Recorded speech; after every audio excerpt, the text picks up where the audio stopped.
Chapter 12 Upasana Yoga.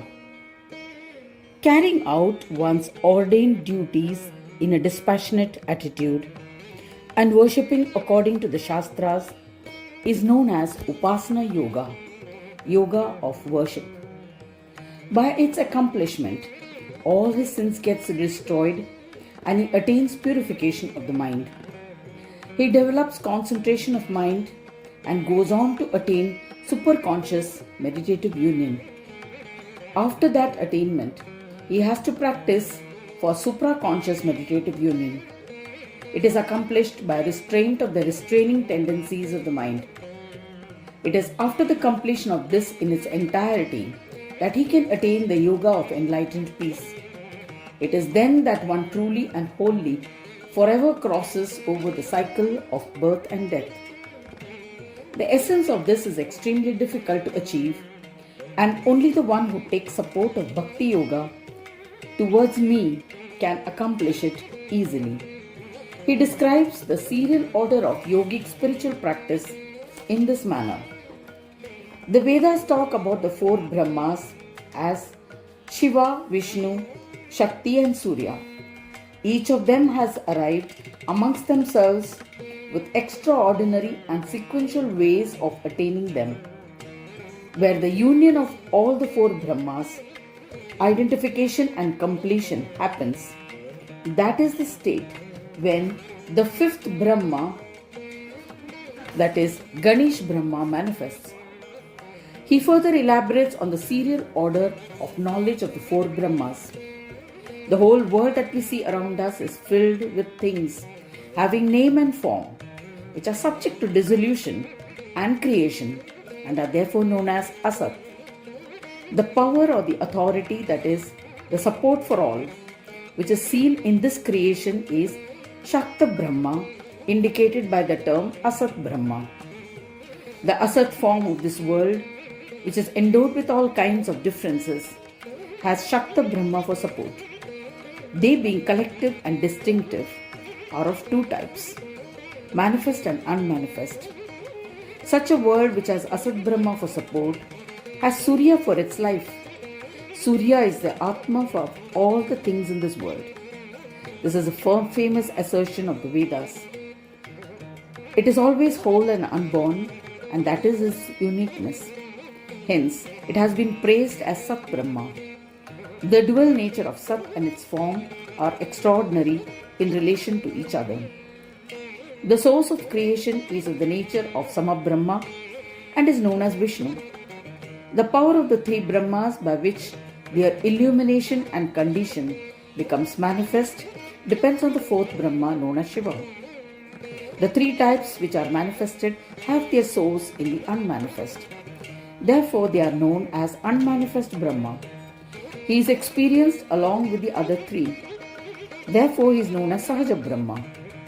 This Shiva Brahma is the fourth authority.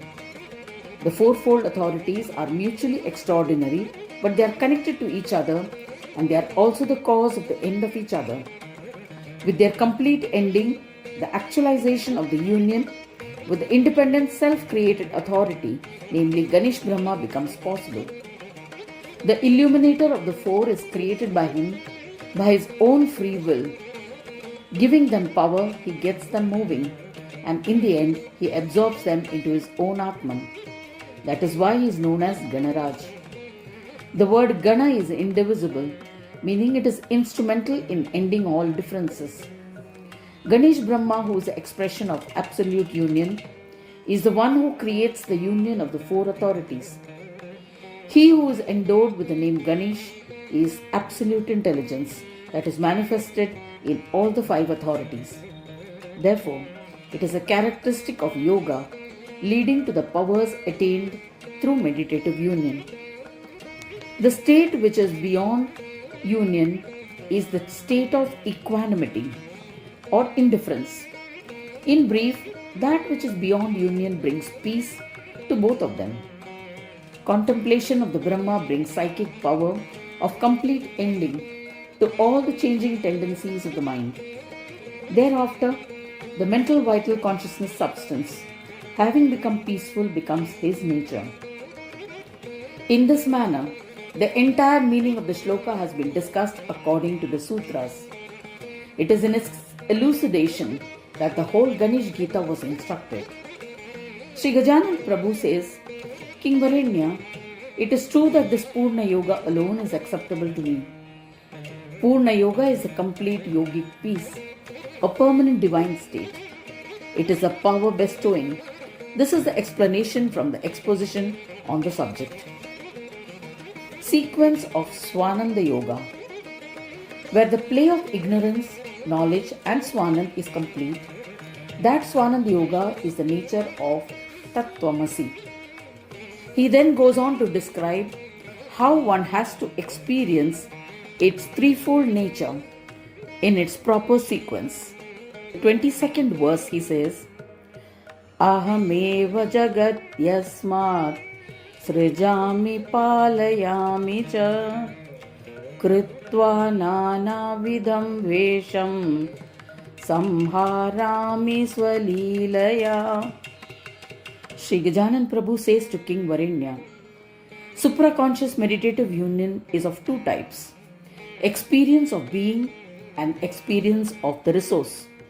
Out of them, the completion of the threefold experience of being, which is accomplished through union, is experienced as an actualization by the glory of Swananda. A detailed explanation has already been instructed through the earlier verse. In order to derive complete knowledge sequentially, I shall explain in the next three stanzas the three types of peace, namely peace of ignorance, peace of knowledge, and peace of Swananda. Just as it is possible to know the completion of Asat etc.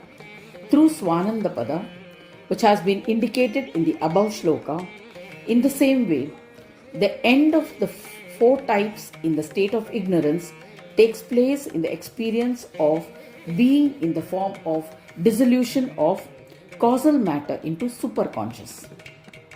The end of the fourfold source, self, knowledge and philosophy of the state of knowledge, is found in the experience of being in the nature of incorporeal supraconscious. The same sequence appears in the following two verses as well. The expanse of the three states such as Swanand etc. occurs in the order of Swanand, knowledge and ignorance. Nevertheless, for the unintelligent sadhak, a complete knowledge of the ignorance pada is a first. After the ending of this, he will be able to understand the knowledge state of Swananda.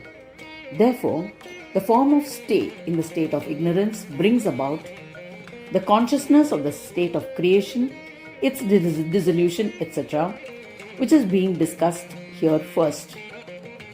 My Vainayaki Mahamaya, of the nature of self-willed resolution, influences the different types of disguises, catches hold of them, and only for the purpose of play, I run the creation in the world.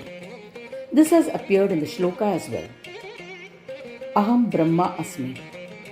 The first resolution that arose was Aham Brahmasmi, which could be considered as an opposing thought because what Koham Asmi means who am I, how am I, and Soham Brahma Asmi means I am that Brahma. This is the source and form of that opposing thought. This is a proof from the Vedas because Brahma is verily Brahma himself. He is beyond the self-knowing knowledge. It is the absence of everyone or all and without the triad of knower, known and knowledge. But on the possibility of opposing thought of Aham Brahmasmi, one or more form of non-differentiation is created. Therefore, transformation into Eko Ham Bahushyam was experienced due to taking shelter of the opposing thought. That is, singularity is not good. With the resolution that you should become the state of Brahma, one can very clearly experience one form and many forms. Oneness of form means bearing the authority of Soham Brahma, the conscious spirit. All differences becomes nullified and only the absolute power is known. The many forms that are experienced is a source of all differences and being endowed with all those differences is causal matter itself. Then the causal matter of this form is Tvampada. The conscious spirit is of the nature of Tatpada. Atman is experienced as the power existing in causal matter and conscious spirit, and should be understood as the bearer of his own self, the Lord of Swananda. Therefore, getting totally involved in enchantments of causal matter and conscious spirit through Tatpada and Tvampada, the Atman within its control has been described in the Vedas. This is understood as a corporeal form of Swanandesh Ganesh.